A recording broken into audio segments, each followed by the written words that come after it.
Hi everyone, welcome to Vision IS and welcome to the analysis of the topics related to polity and ethics in governance especially. Polity in governance is something which I wanted to talk, but ethics and governance topics as far as this year's paper 4 general studies of 2021 is concerned. So the mains examination 2021, there are a number of sessions that we have taken, and this is the last in that series of analysis with respect to some questions of paper 4 which relate to ethics in governance. So my name is Jatin and I would be taking this discussion. I'll just tell you that there are 4 questions that I'm supposed to be discussing. Question number 1, which has 2 parts, question number 2, which also has 2 parts, question 5, which again has 2 parts, and the first part of question 6, the other part has already been taken by Smriti ma'am. So let's look at the question. The first question which was there in the mains examination this year in the paper of ethics was this one, where it said that identify 5 ethical traits on which one can plot the performance of a civil servant. So if you were supposed to analyze the performance or track the performance of a civil servant, what would be the 5 ethical traits that you would want to evaluate the performance of any individual on? First and foremost, this is a very broad question, right? There is no specific limitation that has been imposed by UPSC on you to answer this question. That basically means that every person who will be writing the answer to this question will be writing a very unique answer. Each and every person who will be writing the answer would be writing a completely unique answer, very unique from the others. And therefore, there would be different points brought out in different answers. So that tells us that there is no standard or model answer as far as this particular question is concerned. Because you could be writing almost anything and everything under the sun, and as long as you can justify it, where it says that justify their inclusion in the matrix, as long as you can justify its inclusion about the importance of that particular trait on which the performance of a civil servant should be judged or be evaluated, it does not matter what value or what ethical trait you mention here. What is more important is that you are able to give equal importance to every ethical trait in your answer. The second most important aspect is that you should be able to justify the importance of that ethical trait over some other ethical trait. So why is that particular ethical trait important for a civil servant to possess?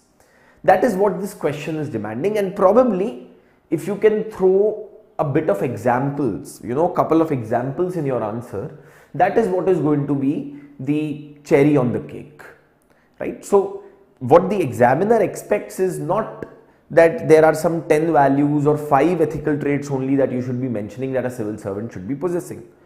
That could be many, but the idea is that in your answer that justification should be there.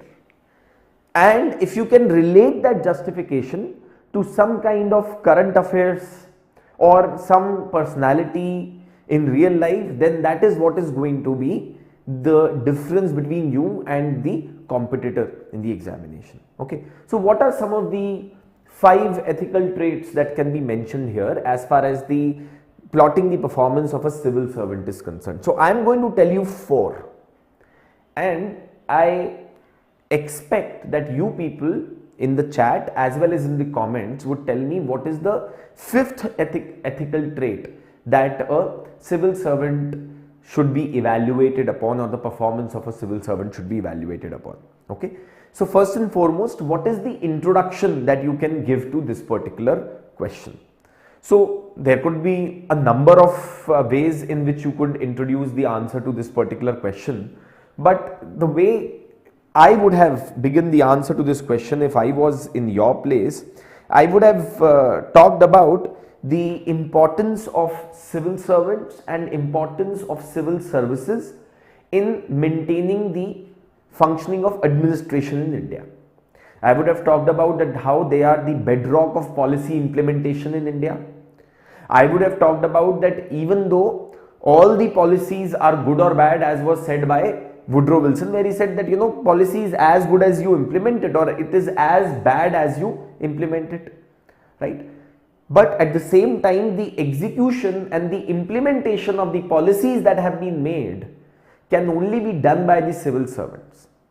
And therefore, it is important to be able to judge the performance of civil servants or evaluate their performance in order to understand what are the improvements that are required, in order to understand what are the reforms that are required in civil services. So what are some of the traits that you could be mentioning here on which the performance of any civil servant could be judged? First and foremost, you could talk about a trait such as financial integrity. That is, how or what is the degree of financial integrity that a civil servant possesses? Has the civil servant been transparent as far as the finances of his department are concerned? Are the reports with respect to expenses as well as the various inflow of the revenue or the money that has come in transparent as well as open to audit? Has the audit been performed properly? Have all the compliances been met? Not just that, but also on the terms of the efficiency and economy with which a particular policy has been implemented. So there can be various ways in which the performance of a civil servant could be tracked as far as the ethical trait of financial integrity is concerned, right? There are various parameters. Parameters could be that whether or not that person, that civil servant, has got social audit done for his department. Could be whether or not there is transparency in whatever funds that have been received and the expenses that have been made by the department. Is there transparency in procurement process? Is the procurement process transparent in nature in that particular office? Right? That could be one. Then you could also talk about that a civil servant's performance could also be evaluated on the basis of that person's moral integrity. But before that, what is more important is the justification that has to be provided for financial integrity. Why is financial integrity a more important ethical trait as compared to other ethical traits? Well, what you should mention is, when we talk about financial integrity in a nation such as India, where the corruption has been said to be the biggest bane of the civil services or bureaucracy, where Indian bureaucracy has been rated as the most corrupt in South Asia, where there are a lot of siphonage and the leakages of funds that takes place as far as the functioning of the civil services is concerned. In that country, it is important that civil servants should be judged on the basis of their financial integrity. I am not asking you to write down all these reasons. You could probably just give a couple of reasons. You could have given one of the reasons, that you could have said that as per a report, India's bureaucracy has been rated as the most corrupt in the world, most corrupt in South Asia, sorry. Has been rated as most corrupt in South Asia. And therefore now our attempt should be to actually improve this state of things in civil services, and for that financial integrity is very important, on the basis of which a civil servant's performance should be judged. Justification is important. This could be one justification. The other justification could be that India is a country which has limited resources. So it's important to make the most out of every buck. It is important to make the most out of every single penny that is being spent by the government. As a result, financial integrity for a civil servant becomes important, right? So, ethical trait, first define the ethical trait. So what you have to do in each and every ethical trait is, first and foremost, you need to define that ethical trait in one sentence. Then you need to talk about how that ethical trait can be judged. What are the elements on the basis of which you will judge the performance of a civil servant as far as that ethical trait is concerned?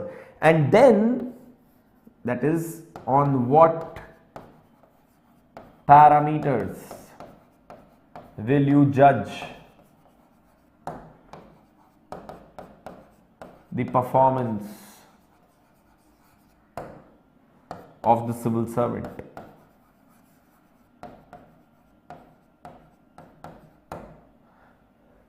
But apart from the definition and the elements that are supposed to be provided, you also need to provide justification for the inclusion of that particular ethical trait in your matrix for evaluating the performance of a civil servant. And if you can give some example here of a civil servant who may have shown financial integrity and therefore rose to become the cabinet secretary or did this or that, that could be perfect example. You could give example of, let's say, TSR Subramaniam, late TSR Subramaniam, who showed exemplary financial integrity in all his engagements, in all his dealings. And there could be several other examples. You could give example of Mr. Anil Swaroop, that when he took over as the coal secretary in India, how he was able to bring the reforms in the coal sector in India and to ensure that it would improve the productivity in the economy. So there are several examples that you can give. So you should always be having these examples in your hand before you walk into the examination hall. See, these kind of questions are very easy to predict, where they will ask you what values should a civil servant possess, what are the values on which the performance of a civil servant should be judged, what are the most important ethical traits that a civil servant should possess, etc., and so on and so forth. What is expected of you when you walk into the examination is that you should be knowing the definition of each of these terms. You should be knowing the importance of these ethical traits or values, and thirdly, you should be knowing examples of how people have shown these ethical values and traits, not just from the life of the examples of life of people, but also from your own life. Have you at any point of time shown financial integrity in your transactions, in your dealings with someone else? Have you ever shown the idea of integrity in your actions, in your values, in your thoughts? Right? That is what the examiner is looking for. Examiner is looking for something new. And examiner is looking for how you apply the theory that you already have in your mind on paper in terms of an answer. And therefore, the expectation is that you should already be prepared before you walk into the examination hall with all these examples and all the other things. Right? Now, let's move further. A civil servant should also be judged, and the performance indicator, the ethical trait should be moral integrity. Whether a civil servant is able to distinguish between what is private and what is public. A civil servant never should utilize what is public or public resources for his own gain. It could be as small a thing as a civil servant not using his power in order to appoint someone to a particular post who is known to this civil servant. So moral integrity could be one, right? Then similarly, what are the other things that can be mentioned as far as a civil servant's performance is supposed to be plotted and if it is supposed to be judged? The third parameter that you can suggest is officer's ability to take decisions, especially in complex, ambiguous and critical situations. In critical situations, how does a civil servant behave and how does a civil servant react when the stress is high, in high pressure situations? I'll give you an example.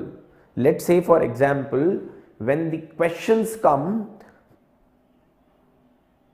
in the question are from the various members of parliament to the ministers, a lot of these written replies have to be prepared by civil servants. In fact, civil servants only prepare all the replies which are supposed to be given by a ministry.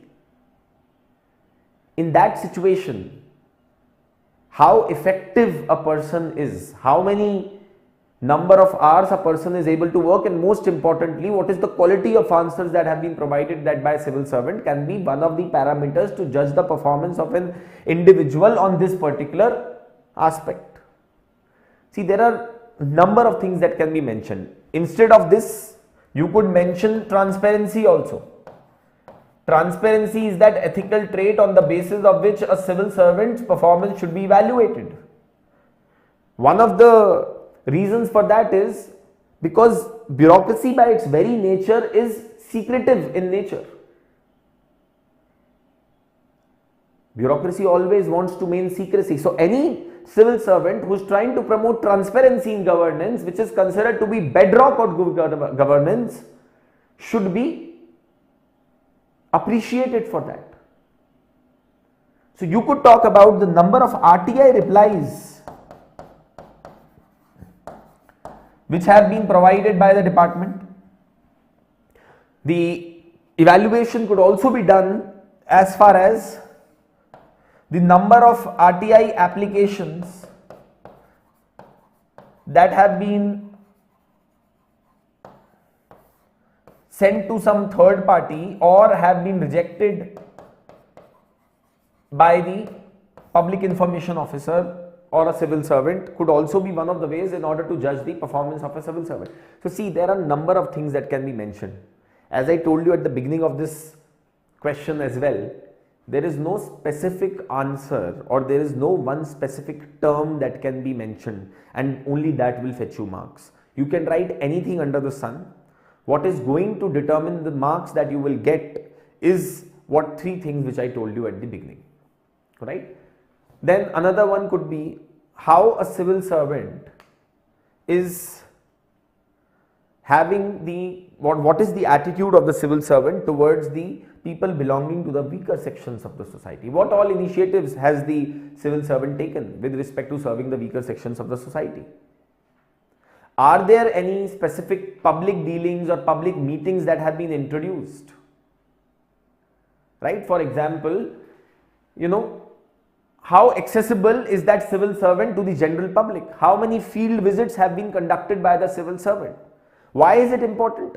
Because you cannot carry governance or you cannot perform the implementation of the policies by sitting in your air-conditioned office. You need to know what the people are facing on the ground in order to be able to improve the implementation of the policy, and that is why on this particular basis a civil servant's performance should be judged or evaluated. Right? Yes. Now, if you people right now, those who are watching the video, could tell me on the chat what are the ethical traits which you think on basis of which a civil servant's performance should be evaluated, or on which one can plot the performance of a civil servant. Yes, you tell me on the chat once. Let's discuss a few. Let's discuss a few ideas that have been suggested by you people. Let's see what points you people are trying to make.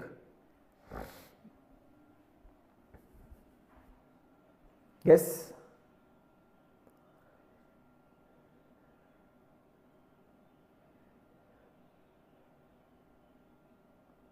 Any ethical traits which you believe are very important in order to analyze and judge the performance of a civil servant?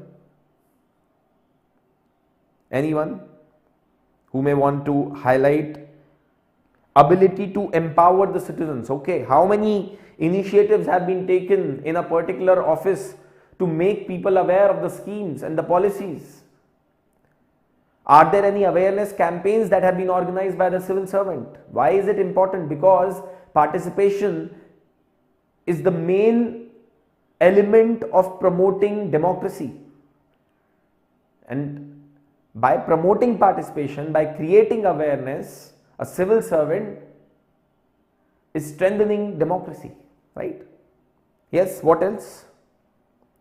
Decision making could be prudence, fortitude, persuasion. See, now try to understand one thing. Some of you are mentioning values. Here we are talking of what are the ethical traits on basis of which a civil servant's performance should be plotted. So justification dena padega uska. Without providing justification, you will not get marks just for mentioning that these are the ethical traits on which basis of which a civil servant's performance should be evaluated. Yes. Rational decision making. Okay. Are there any tools that have been deployed in the office in order to make decision making more objective in nature? Are there any data analytic tools that have been installed? Is that particular government office or is that particular civil servant making the best use of technology? Right? Are there any technological initiatives that have been taken? So those are the parameters on which you can judge the performance of this ethical trait, performance of a civil servant on that ethical trait, and you should be able to provide justification as well in your answers. Yes. Accountability could be one, yes. But see, again, do remember, you need not only mention the values there. Ethical trait नहीं mention करके आना है. Ethical trait को थोड़ा सा explain करना है, उसकी importance बतानी है, justification देते हुए, and ये भी बताना है कि किस parameters के ऊपर आप उस ethical trait के respect में civil servant की performance को evaluate करेंगे. I hope that this is understood. It's a simple question, open-ended question, but the problem is that in these open-ended questions, people make a lot of mistakes, a lot of time, and end up losing valuable marks. Let's look at the next question now. The second question that we will be discussing today is 1B, the second part of the first question. This question says that identify the 10 essential values that are needed to be an effective public servant. My God, such a open-ended question that anyone can write anything here.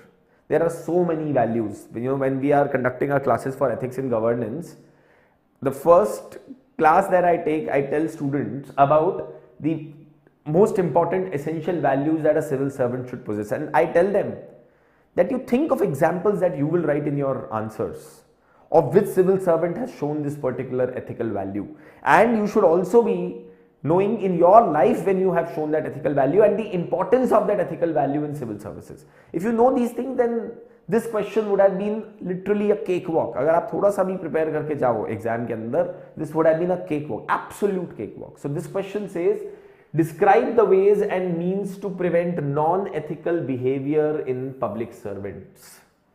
What are the means and the ways to prevent non-ethical behavior in public servants? So there are two parts of the question, right? Second part itself would take almost 70-75 words because this question has to be answered in less than 150 words.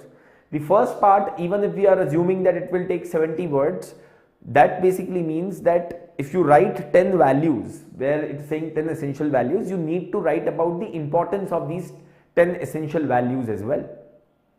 So at least in one sentence or giving 5-6 examples, the importance of these values for a civil servant has to be exhibited upon, and then you need to talk about how we can prevent non-ethical behavior in public servants.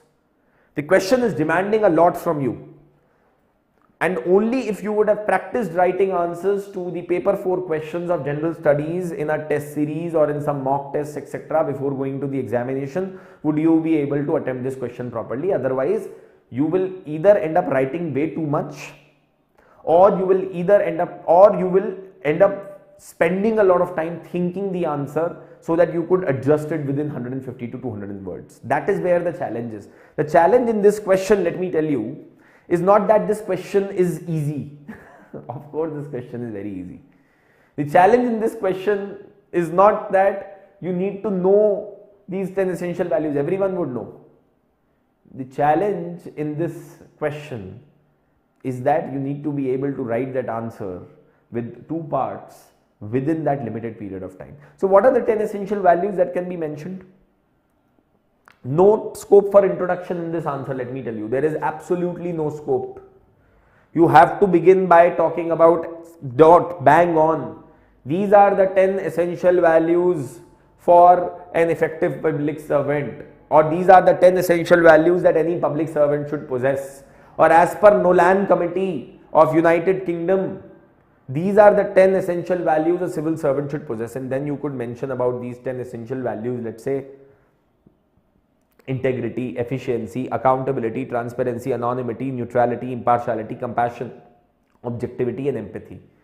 But इनमें से 10 में से कम 5 को तो आप explain कीजिए और उनका कुछ एक एग्जाम्पल दीजिए किसी सिविल सर्वेंट का, in order to get marks out of the examiner or of some public servant or of someone in public life.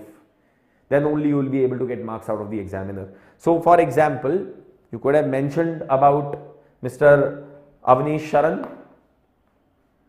Despite being an IAS officer, despite being DC of a district, he decides that I will send my daughter to an Anganwadi school and I will send my daughter to a government school, so that I have my skin in the game and I know what it takes to send your children to government schools, so that I would also have a stake involved and I would try to improve the situation in the working of the government schools in my district.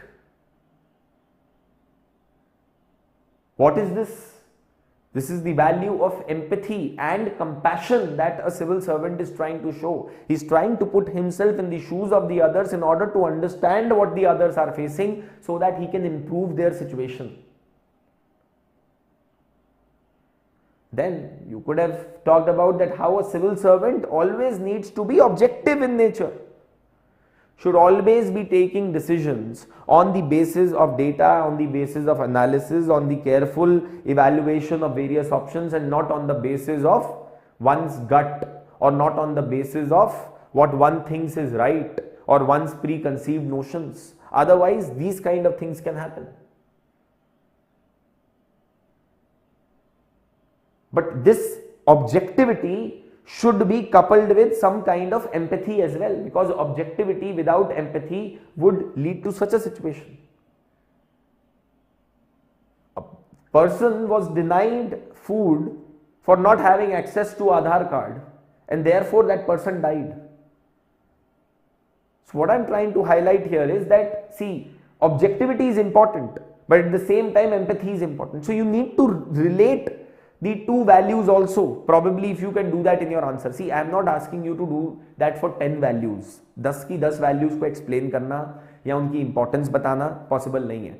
आप 10 values लिखिए और उनमें से आप बता दीजिए a detailed discussion on some of them are as follows, और फिर आप उसके अंदर objectivity के बारे में, sympathy, empathy के, compassion के बारे में, और आप दोनों को relate भी कीजिए कि केवल objective होना जरूरी नहीं है, empathy होना जरूरी है. But at the same time केवल एम्पैथी होना जरूरी नहीं है, ऑब्जेक्टिविटी होना भी जरूरी है, right? So those are some of the things a civil servant should show objectivity so that this does not occur. Some person comes to you, tells you that, you know, under this particular mandir I have seen a dream, there is some gold, you go and dig it, you start digging it like a fool without using your mind, without using your brain, get driven by various kind of superstitions, right? So you could mention about this, right? So there are 10 values that you need to highlight. Could be any of these 10, could be anything beyond these 10 also, does not matter. There is no strict rule that यही 10 लिखनी है या 6 लिखनी है या कौन सी लिखनी है, बट हाँ जो लिखी है उनको कुछ 2-3 एग्जाम्पल्स देना बहुत जरूरी है. लाल बहादुर शास्त्री का आप एग्जाम्पल दे सकते हैं इंटेग्रिटी की टर्म्स में, फाइनेंशियल इंटेग्रिटी की टर्म्स में, right? You could, as I showed you, give example of Avneesh शरण.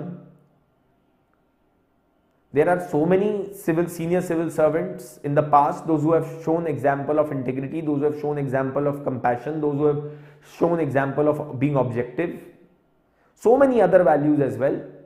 impartiality, non-partisanship. Could give example of Justice H.R. Khanna, refused to bow down to the government of the day despite knowing the fact that he could have been the Chief Justice of India. He believed that the protection of the constitution and protection of democracy is much more important and way above every other thing. Sam Manekshaw being honest and being upfront to the Prime Minister of the country and telling her that, see, you are asking me to launch an attack on East Pakistan right now, and after a few months there will be monsoon in East Pakistan and we will be in big trouble. I am not going to fight this war. You take my resignation. Being upright, being honest, being frank. This is also a value that any civil servant should possess to be called as an effective public servant. 4-5 values लीजिए, example दीजिए और साथ ही साथ एक आधी value में justification भी दीजिए कि वो वैल्यू क्यों इंपॉर्टेंट है, आपने उसको क्यों चूज किया. फिर second part of the question है that you need to tell about the ways and the means to prevent non-ethical behavior in civil servants. Yes, non-ethical behavior in civil servants को रोकने के लिए किस तरीके के measures, किस तरीके के steps लेने चाहिए. Can you describe some? Can you people talk about certain things? See, in this what you should do is that you should try and provide dimensions. Say for example, you should talk about what institutional measures should be taken.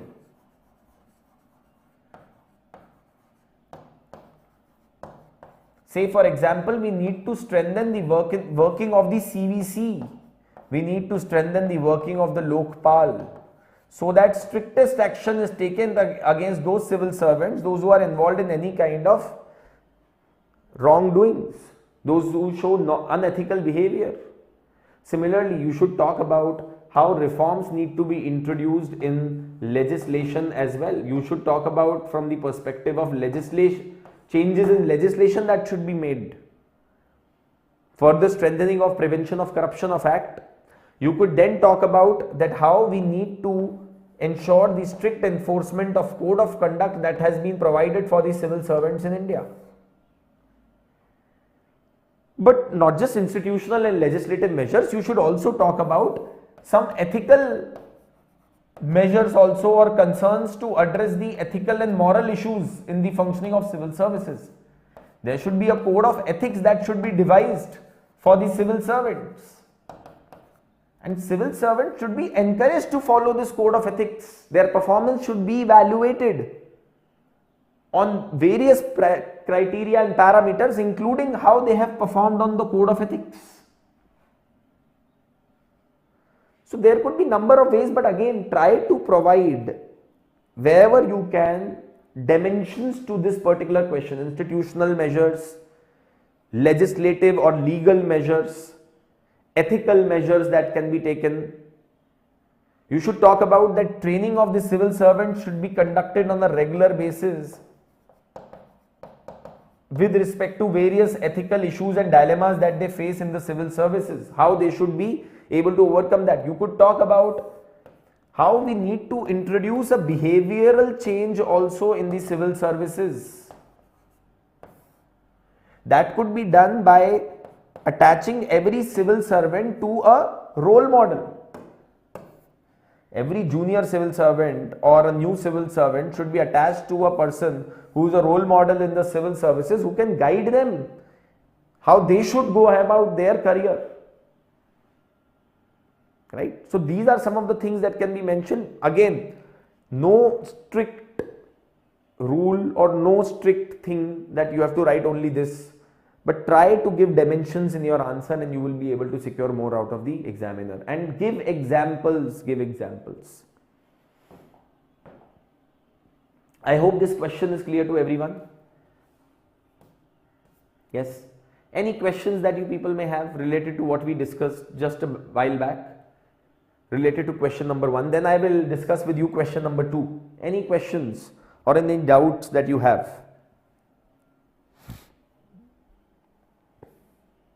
Capacity building, mission Karm Yogi, someone is mentioning, you can mention that, absolutely, you can mention that.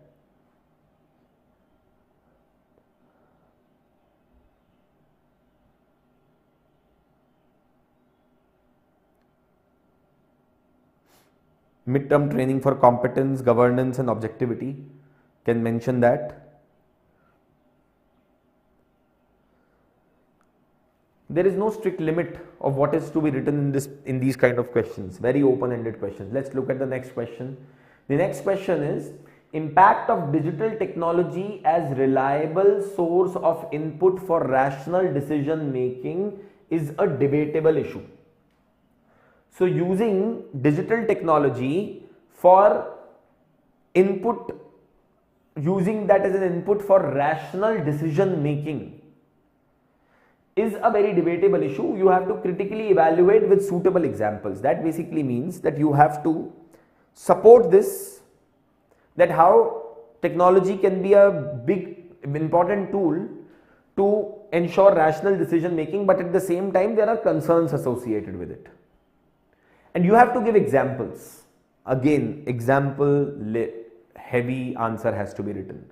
So in this question, first and foremost, you should begin by talking about how technology is being increasingly adopted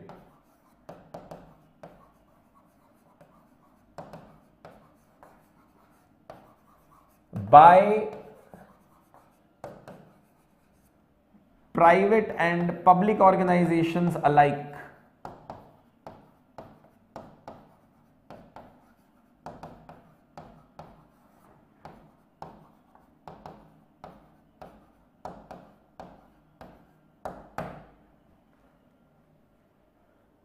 How both the kind of organizations are today increasingly using technology as a tool in order to evaluate, in order to make decisions. You could give examples of the big data. You could talk about various analytical tools that are being used by various organizations.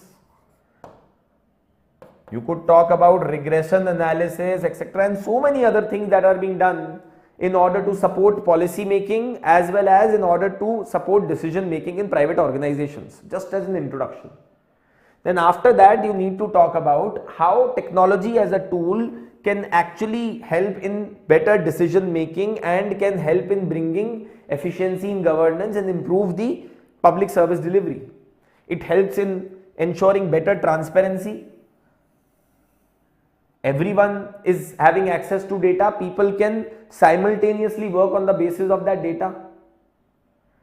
All the data, say for example, related to the various rankings that have been conducted by the Niti Aayog is available in the public domain for analysis, where everyone can just go and do some analysis on that data to judge the performance of various cities, various states, etc. on those particular indexes. It helps in real-time analysis. Technology being used as a reliable source for input making. For example, you could talk about how the GIS mapping is being used for agricultural practices today, depending upon the change in the climatic conditions.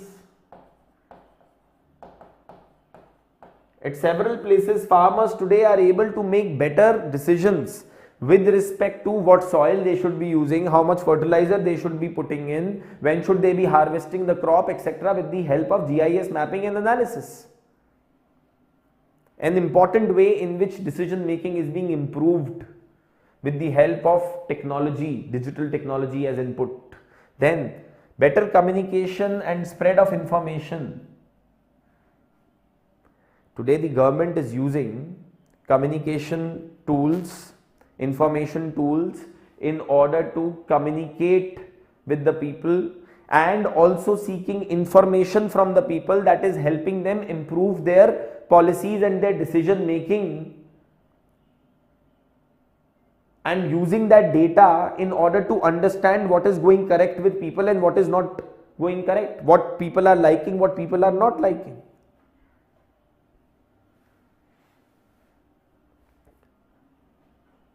It is helping you reach an objective analysis, keeping aside your own preconceived notions.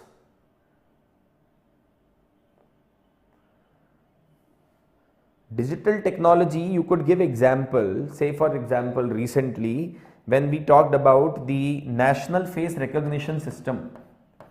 One of the advantages of using national face recognition system will be that now you will not be frisked at the various police checkposts etc. or at the airports etc. Merely your face recognition would be enough to gather data and your history, and on the basis of that, if you are a threat, then it will be highlighted, otherwise not. So you are taking away the bias of that particular person standing there and asking your name or asking where you coming from etc. and all of that. So the human element or the human bias is being taken away. Human bias is taken away with the help of data used as an input for rational decision making. The other important thing is that large amount of data, large amount of information can be processed by using digital technology, something that was not possible manually. What you also need to mention is that considering the increasing pressure on the police services and on the civil services,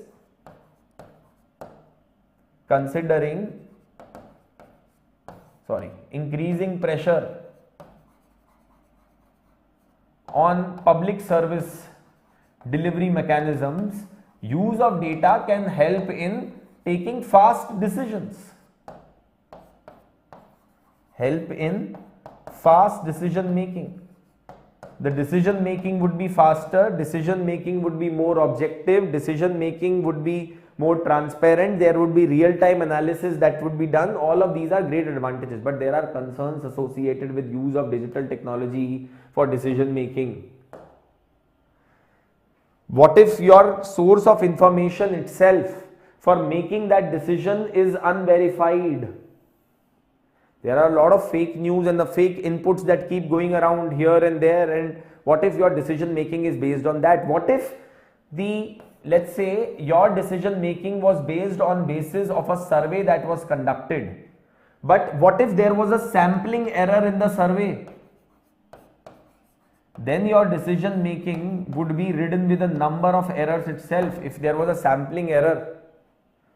Then you can talk about that, see, you cannot replace the conventional source of data. Say for example, as a policy maker, unless you do field visits and you understand what are the concerns and the requirements of the people, whatever amount of secondary data you use from different sources, you will not be able to make the decisions which would be in the favor of the people. That is also something which you can mention. Then apart from that, there can be false inputs also, something that we have discussed, and then you cannot discount the importance of traditional knowledge. Say for example, people those who are living in the forest, the tribals those who are living in the forest, animals etc. can also help you predict some events, predict some weather phenomenon etc. Technology may not always come in very successful in those circumstances. So those are the limitations which are associated as far as the use of technology is concerned in decision making. Plus there are privacy concerns also. You can talk about that use of data for decision making may have some privacy concerns, because you are going to be dealing with a lot of public data, and what if that data gets leaked? Especially considering the fact that the cyber security measures that we have in India as a nation are not foolproof. Right? Those things can be mentioned here when we talk about the impact of digital technology and how it can help improving the decision making in the civil services. Finally, you could give a conclusion either way. You could talk about that digital technology is, as a tool for decision making, has emerged as a very important tool given the above reasons, but there are concerns associated and we probably need to take a few steps, such as inaction of data protection bill, such as upgrading the capacity of the civil servants, such as improving the infrastructure in the rural areas in order to address this digital divide, so that this decision making on the basis of data can also be done in rural areas. and with respect to the governance in far-flung areas of the country also. So इस तरीके से आप इसको कुछ answer को conclude कर सकते हैं. ठीक है, चलिए नेक्स्ट क्वेश्चन देखते हैं. This is again a very open-ended question. The question says that besides domain knowledge, a public official needs innovativeness and creativity of high order as well while resolving ethical dilemmas discussed with suitable examples. So first and foremost, in your answer, you should define what an ethical dilemma is. What is an ethical dilemma? An ethical dilemma's definition is as follows. It is a crisis or a situation in which a difficult choice has to be made between two courses of action, either of which entails transgressing a moral principle. For example, you believe that you are a very good friend.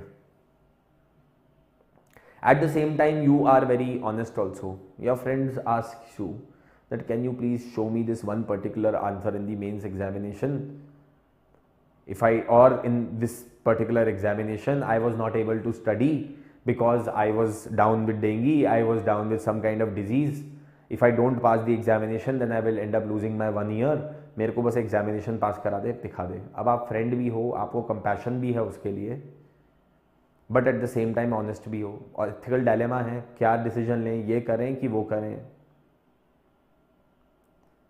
One old lady has come to you, she is not having tickets, she wants to get into the train. She says that beta, allow me to get into the train, let me go to meet my son, I have lost everything that I had in the floods. You are ticket collector. Now your compassion is telling you, the value of empathy is telling you that you should empathize with her, you should show compassion and you should allow her to go. The law is telling you, your law abiding civil servant also, the law is telling you that you cannot allow her to do so. What will you do? Ethical dilemma.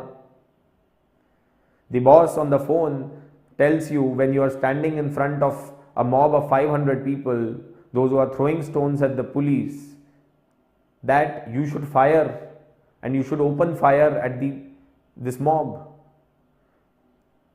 So you are a rule abiding civil servant, you are someone who is very disciplined, always listen to your bosses, your boss has told you this, but at the same time the empathy and compassion within you is not allowing you to do so because you know that this would lead to loss of lives.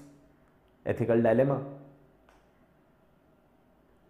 So first define what is an ethical dilemma and then talk about probably 1 or 2 situations in which a civil servant may have been in situation of an ethical dilemma. For example, you talk about someone like Mr. Pame Armstrong tried to get the funds to construct road to a district in Manipur through the official channels, was not able to get the funds, then therefore went about fundraising from the public in order to construct a road. Example of showing innovative and creative approach in order to overcome a particular situation. Only domain knowledge is not going to be enough for a civil servant. Yes, civil servant should know about specific areas such as health, should know about areas such as education, the state of India's economy, should also know about the functioning of the constitution, functioning of administration. You should mention all that in the answer. But then you should say that at times this domain knowledge is not enough. When you are in a situation of ethical dilemma, what decisions you should be taking can only be taken on the basis of the ethical radar that you have. Numerous examples can be given here.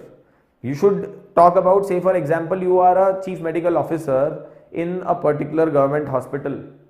COVID-19 pandemic is there, people are coming in, large number of people are coming in, whom to admit, whom not to admit. You are always in a situation of ethical dilemma whether I should admit this patient or not, or whether I should keep the bed vacant for someone more serious. How innovativeness and creativity can help you in overcoming that? You probably could devise a mechanism where you could have 10 parameters. If a person satisfies more than 5 parameters out of 10 parameters, then that person should be admitted into the hospital. See, examples are plenty which have been innovative steps that have been taken by various civil servants in the past in order to resolve the ethical dilemmas.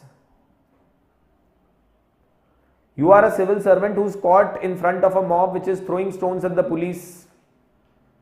Your boss has already ordered you open fire. but you then try to reach out to the senior leader of that particular mob or someone whom you know who may be able to influence the mob, talk to them and try to calm down the mob. This is creative approach. Yes. Any examples of creative approach that has been shown by civil servants that you may want to highlight? Please tell me in the chat. Question बहुत simple है, बहुत simple. सबसे पहले आपको question के अंदर बताना है कि भाई डोमेन नॉलेज का क्या इंपॉर्टेंस होता है किसी भी सिविल सर्वेंट के लिए. उसके बाद आपको बताना है कि डोमेन नॉलेज तो ठीक है बट हर समय डोमेन नॉलेज काम नहीं आती. एथिकल डायलेमास को रिजॉल्व करने के लिए डोमेन नॉलेज से ज्यादा कई बार लोग इंसान को क्रिएटिविटी दिखानी पड़ती है, थिंकिंग ऑन द फीट करनी पड़ता है. Right? Yes. Anyone who may tell me some examples?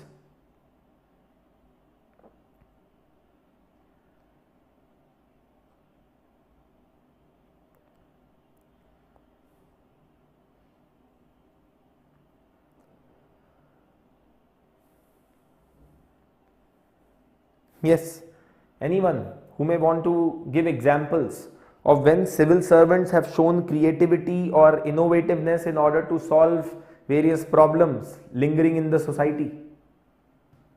Anyone who may want to give some examples? You know, I will give you one example of the district collector of district Kanked in Chhattisgarh found that there is a large teacher absenteeism. Number of teachers do not turn up for the school duty for teaching the students. As a result, what she did was that she decided that I will record the video lectures of the best teachers in my district and then put them up as a part of some smart study classroom that I can create with least investment, and therefore be showing this to the students so that even if the teacher is not there, this issue can be addressed, teacher absenteeism can be addressed. And for queries and questions etc., every week we will be having a day which will be dedicated only to questions being asked by students from the teachers. What an innovative method in order to deliver education in a district like Kanked, where the technology is the only way to make education reach people, because the teachers absenteeism is very high. Naxal affected district, people are not willing to go and work in that area, very backward area. Yes. Any examples that you people may want to give?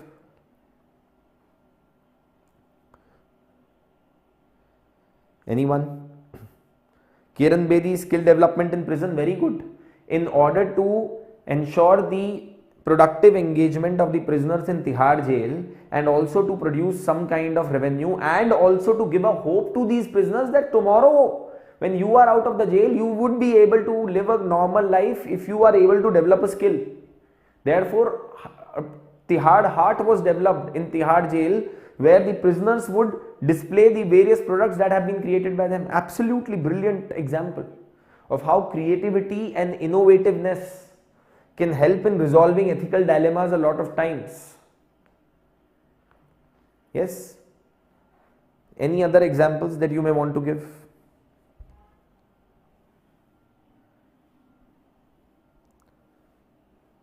Nandurbar pattern of oxygen supply through pipeline by IS Rajendra Bharud. Yes, very good. So multiple examples can be given here. It does not really matter what example you give. All that is required is that you should be able to write it briefly and you should be able to express it well so that the meaning gets conveyed to the examiner. Okay. Now let's proceed to the next question. Question number 5A. This question relates to the topic of ethics in international relations, and ethics with respect to refugees is something that we discuss in the topic of ethics in international relations when we have discussion with our students in the class. The question is that refugees should not be turned back to the country where they would face persecution or human right violation. Often people, those who are facing persecution or human right violation in their own country, try to flee to the other countries of the world to seek some kind of an asylum or refuge for themselves. So this statement is saying that, you know, there have been countries, those who have been denying entry or access to refugees, and then these people would have to go back to their original country and face persecution or human right violation. You have to examine this particular statement with reference to ethical dimension which is being violated by the nation claiming to be democratic with open society. So those nations that claim to be democratic nations with an open society are actually turning down the refugees for certain fears of theirs or for certain selfish reasons, as a result of which they are putting in risk the life of various people. So you have to examine the ethical dimension of this particular issue, and probably what could be the justification that is given by these nations while turning down such people, those who are seeking refuge in their nation. So first and foremost, you could talk about the current affairs example, that how in recent times there are a large number of people, those who have been fleeing their original nations, say for example Syria, Iraq, Myanmar. People have been fleeing their original nation and trying to seek refuge in neighboring countries, right, in the wake of their human rights violation or in the wake of the persecution which is being carried out by their state against them. That is what you need to mention here. ठीक है, current affairs में पहले आपको ये mention करना है, एक to give an introduction. Then you would say that often these refugees from countries are being turned down. There are various ethical concerns associated with this. What are those ethical concerns? First and foremost, you can mention like कि भाई जो country इन refugees को turn down कर रही है, क्या उसकी कोई humanitarian responsibility नहीं है? Every nation on this earth has a humanitarian responsibility for the protection of human rights of citizens. This is the part of the UN Declaration on Human Rights. Ultimately, every nation is existing as a part of this globe only.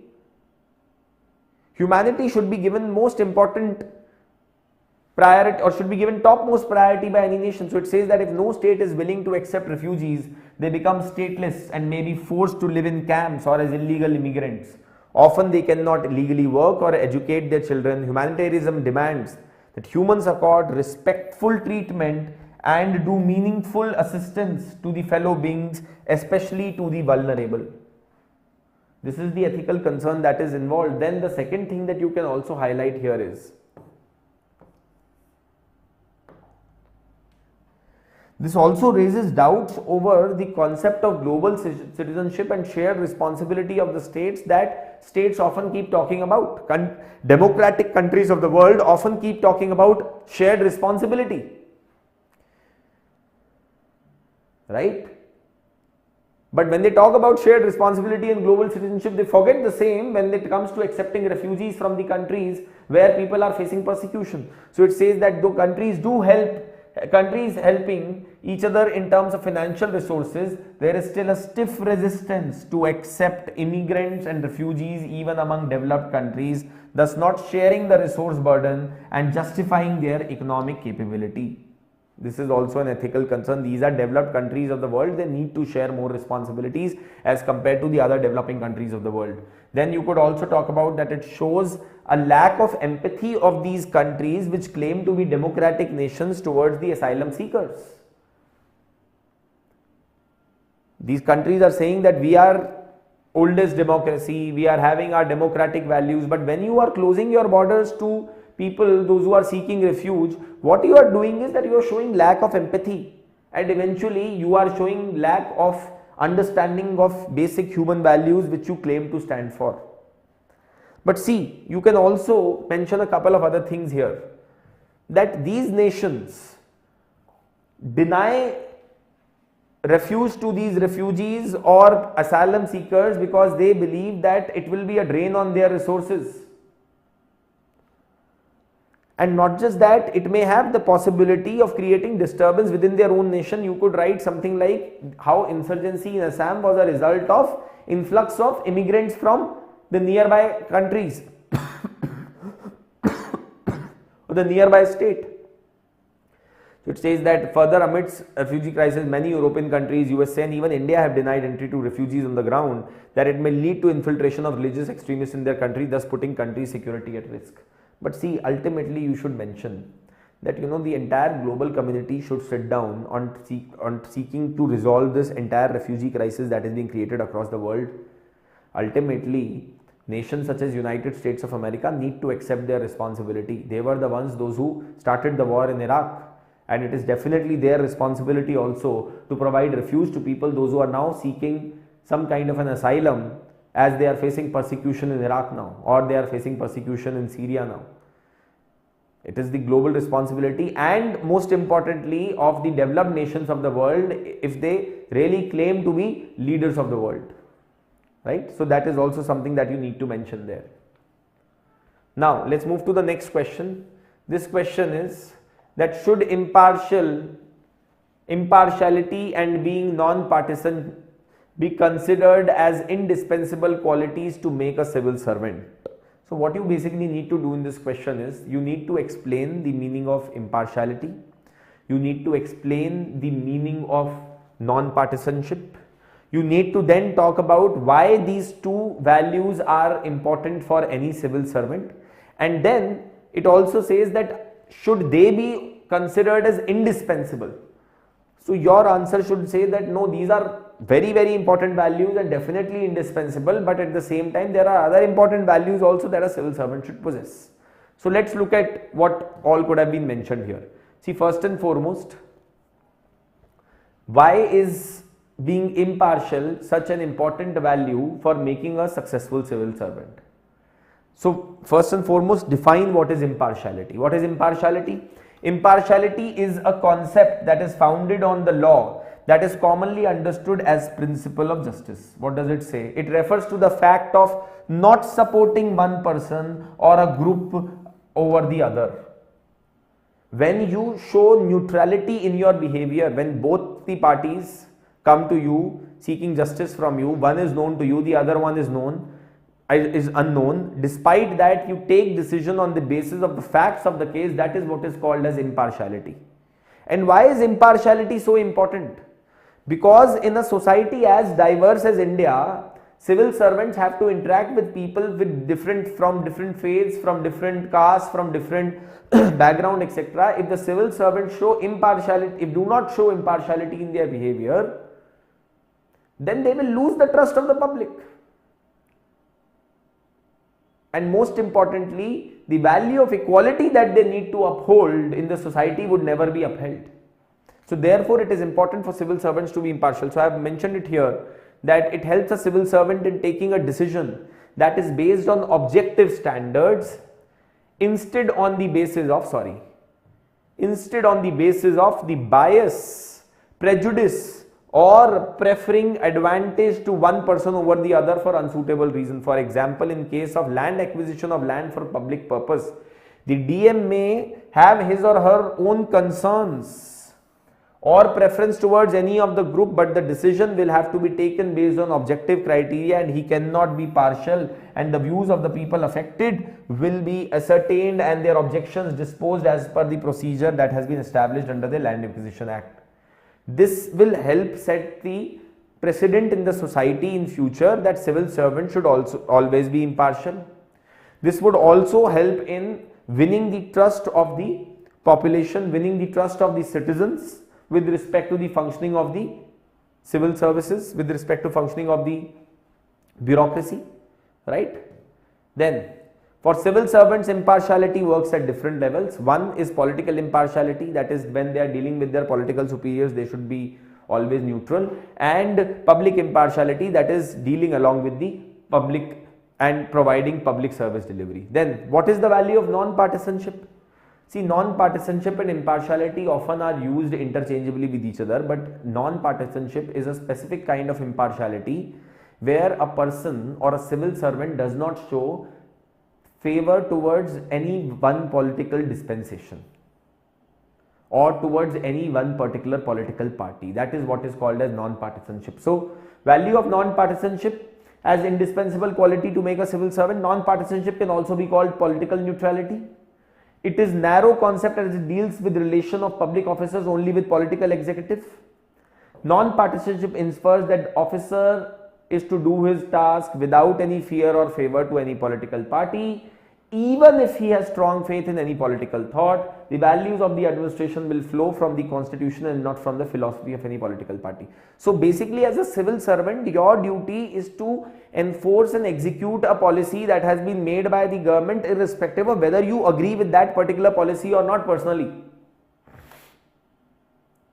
And you will not show fear or favor against any political party. See, this is again also important to maintain the trust of the public.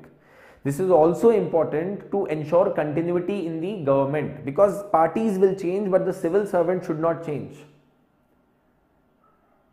It is also important in order to keep the democracy alive, so that irrespective of whichever party is chosen by the people, civil servant will be true to his job and will always be executing whatever work that has been given to him in an honest manner with a lot of integrity.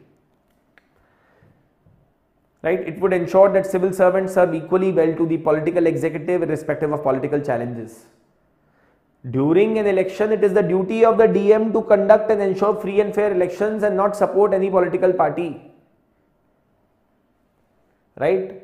So non-partisanship is a kind of attitude, and it helps a civil servant to be successful, and it brings credibility and trust in public, makes him gutsy, ensures equality and justice among different sections of the society, and ensures morale, effectiveness and efficiency of civil services.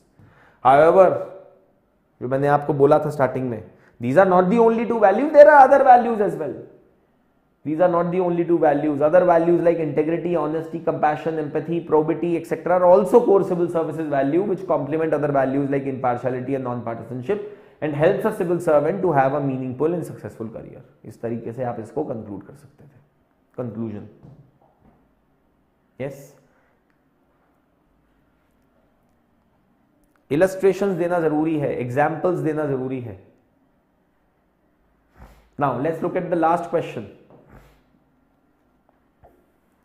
An independent and empowered social audit mechanism is an absolute must in every sphere of public service, including judiciary, to ensure performance, accountability and ethical conduct. You have to elaborate upon this statement. तो basically इस question के अंदर आपको social audit explain करना है क्या होता है, और सोशल ऑडिट की इंपॉर्टेंस बतानी है, और ये बताना है कि क्यों जुडिशरी में भी सोशल ऑडिट होना ज़रूरी है. ये तीन एस्पेक्ट जो है आपको एक्सप्लेन करने हैं, और आप एग्जाम्पल्स के साथ करेंगे तो बिल्कुल आपको मार्क्स मिलेंगे. So let's look at what could have been written. First and foremost, you define what is social audit. What is social audit, sir? A social audit is nothing but it is a process or a tool in which the potential and existing beneficiaries assess and monitor government operations by comparing official records with the ground realities, and then utilize the findings to demand accountability from the government via a public hearing system. For example, what happens in case of MG Narega? Whatever work that the government claims has been done under MG Narega has to be verified by the people, by the panchayat, by the Gram Sabha. And not just that, let's say the government says that we have provided 100 days of employment to 2000 people in this particular district. So then in that case, the beneficiaries or the potential beneficiaries or the beneficiaries from the past would come. They would be asked, did you actually get money in your account? Did you actually go and do work? Questions like this will be asked from them at this Jan Sunwai or this public hearing. And if there are discrepancies that are found, then there will be accountability of the public officers that would be said. This is what is supposed to be understood by the meaning of the term social audit. So social audits were made statutory for the first time in MG Narega, and Meghalaya has become the first state in India to enact an act also called as the Social Audit Act as the law that makes social audit of government schemes and programs as part of governance program in the state. Now, what is the importance of social audit? Why is social audit so important? Why is it such a necessary aspect in every sphere of public service? So let's try to understand that. Social audit helps in promoting transparency, helps in providing information and empowering the citizens, Giving people full access to all the relevant information, it ensures complete transparency in process of administration and decision making, and also helps in curbing corruption and other malpractices, thus promoting ethical conduct. Social audit also improves governance. Leading to good governance, it makes government responsible to its citizens, allowing better governance, better participation, more effective governance through social audit occurs. Then we could also talk about that how social audit helps in promoting participation of people, it helps in enhancing efficiency, various lacuna in government's policy can be highlighted with the help of social audit, and helps in assessing the physical and financial gaps between needs and resources available for development. It saves the government resources by reducing expenditures on auditing the policy implications and effectiveness. And most importantly, it is a tool for also improving the connect between the citizens and the government, and to provide timely feedback to the government on various policies. That is the importance of social audit. It can help in overcoming shortcomings. It can help in improving professionalism in civil services and public service delivery, right? Then why is social audit important in judiciary as well? You should justify that as well. You should say that judiciary in India today is facing a crisis in many ways, in terms of the pendency of cases, in terms of the misuse of contempt powers by the courts, in terms of questions being raised over the financial integrity of the judges. In such a situation, social audit of judiciary should also be conducted. And most importantly, because judiciary is supposed to be the protector of fundamental rights in the country, and there should be not even a speck of doubt over the integrity and the functioning of independence of judiciary in the country. So you should mention here, judiciary is independent but not an autonomous institution, bringing various dimensions of judiciary like pendency of cases, delayed justice, regulation of working days, vacancies, and issue of contempt of court, etc. can be crucial in improving the performance, accountability, and ethical conduct of judiciary.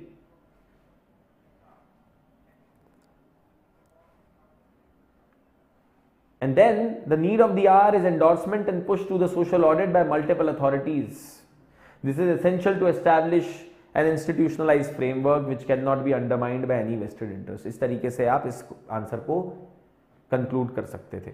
Again, see how you justify the importance of social audit. Whether you justify it by talking in terms of it promotes participation, it helps in improving the functioning of the government, it provides feedback, it improves monitoring, it brings in more efficiency, whatever you may justify, always try to give one or two examples. Talk about examples such as that the social audit of the MG Narega unearthed a scam in Uttar Pradesh where the panchayat leader had made job cards for beneficiaries. All the fake job cards were made in the name of his own relatives only. Multiple job cards were made in order to siphon off the funds under MG Narega. So this is the benefit of social audit. It really empowers citizens. Instead of citizens being dependent on the civil servant, the citizens actually ask the questions from the civil servant and those in power. So that could be mentioned here. Yes. Any questions or any doubts that you may have related to what we have discussed, you can feel free to ask it on the chat right now. Right? Any questions that may be there?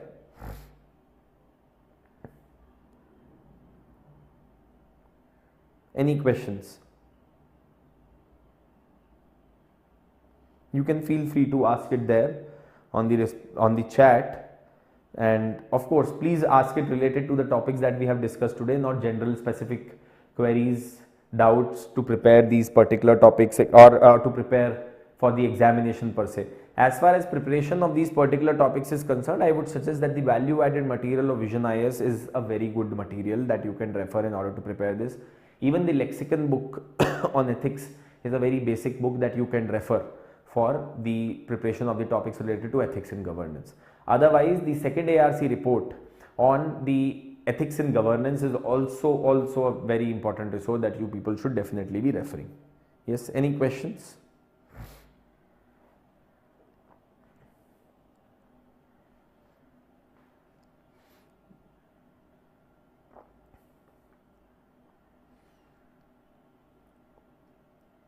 Any questions that are there, please feel free to ask.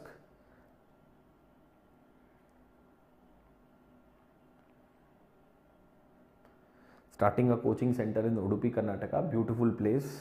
I think one of the most beautiful places in India. Udupi and the entire Dakshin Kannada belt, but it's not a decision that can be taken in one day. Yes. Any questions that are there? How to find a suitable example to a related question? Good point. You should read newspapers. If you read newspapers, you will find often stories are published about civil servants, those who may have shown some quality or shown some value or exemplified some value, and you can also learn from that, and you can make that as a part of your notes and then incorporate that into your answers. Second way is that every year Prime Minister's Award for Excellence in Public Administration is provided. You can also get some stories or some examples from there. Third is the Padma Shri awards that are given to people for social service and public service. You can read a bit about them. There also you can get some examples. Yes, of civil servants exemplifying or showing certain kind of values. Any other doubts? Any other questions?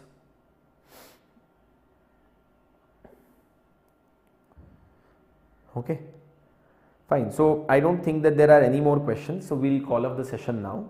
Thank you so much for attending the session. My name is Jatin.